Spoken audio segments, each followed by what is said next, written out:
নিজের অত্যাচারী মামা কংসকে বধ করে মথুরাকে পাপমুক্ত করার পর ভগবান কৃষ্ণ এই যমুনার তীরেই বিশ্রাম নিয়েছিলেন।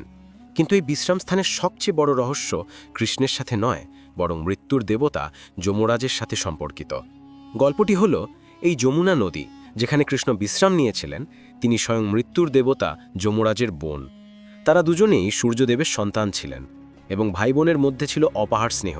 কিন্তু যমরাজ তার কাজে এতটাই ব্যস্ত থাকতেন যে বোনের সাথে দেখা করার সময় পেতেন না। দেবী যমুনা বারবার তাকে আমন্ত্রণ জানাতেন, কিন্তু যমরাজ প্রতিবারই তা এড়িয়ে যেতেন।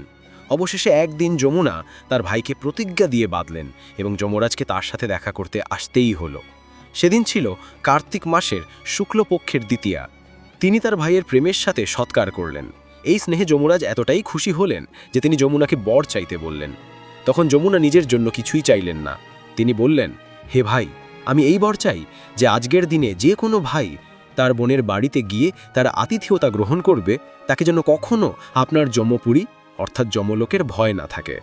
যমরাজ তথাস্তু বললেন এবং মনে করা হয় যে এই দিব্য মুহূর্ত থেকেই ভাই ফোঁটা বা ভাই দুজ উৎসবের সূচনা হয়েছিল।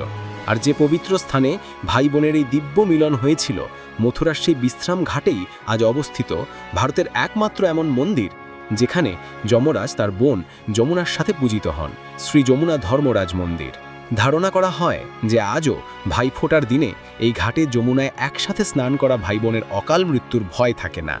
সমস্ত ভাই বোন কমেন্টে জয় যমুনা অবশ্যই লিখুন।